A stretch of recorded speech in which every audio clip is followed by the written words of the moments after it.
Jean-Marie Serroni, bonjour. Bonjour. Alors paradoxalement, il y a un seul candidat qui dit oui aux traités internationaux, enfin en particulier au CETA. Voilà, chaque candidat se prononce sur les accords internationaux de libre-échange.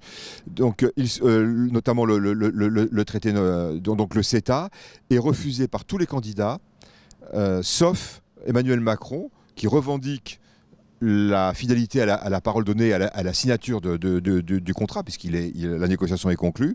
Simplement, il demande de revisiter les mesures défavorables à l'élevage, puisqu'effectivement, un des problèmes du CETA, notamment, c'est la viande bovine et la protection des importations. Sur, globalement, les accords internationaux, Jean-Luc Mélenchon, lui, il est pour un rejet total des accords de libre-échange. Benoît Hamon a une position assez particulière où il remet une idée ancienne qui avait été abandonnée, c'est l'idée de dire on sort l'agriculture du champ des négociations commerciales et les services publics, on les sort, comme avant les accords de Marrakech. Emmanuel Macron donc, y est favorable. François Fillon a une position particulière où il demande la fin la plus rapide possible de l'embargo russe, donc de réouvrir les marchés. Et François Fillon et Marine Le Pen ont, avec des modalités un peu différentes, mais une position assez commune sur le fait de dire on ne peut pas importer des produits qui ne respectent pas nos normes. C'est-à-dire qu'il faut une réciprocité dans les accords que l'on a avec les pays sur les normes et les conditions d'aide et normes environnementales.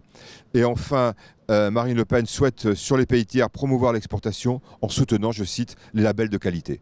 Donc, une unanimité pour refuser le CETA, sauf Emmanuel Macron, et des mesures assez particulières, notamment de protection chez certains candidats.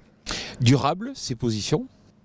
Alors, la position du CETA, le fait de s'opposer au CETA, ça paraît difficile, puisque la négociation a été conclue. Je crois qu'il doit y avoir une ratification par les parlements nationaux ou suivant les États. Donc chez nous, c'est une ratification par le Parlement, de mémoire. Et donc, on pourrait le refuser. Mais on mettrait en porte-à-faux la parole européenne, puisqu'on a donné mandat. On a donné mandat aux négociateurs européens et qui ont respecté le mandat. Jean-Marie Serroni, je vous donne rendez-vous demain pour un nouveau décryptage, donc des candidats, enfin des programmes des candidats.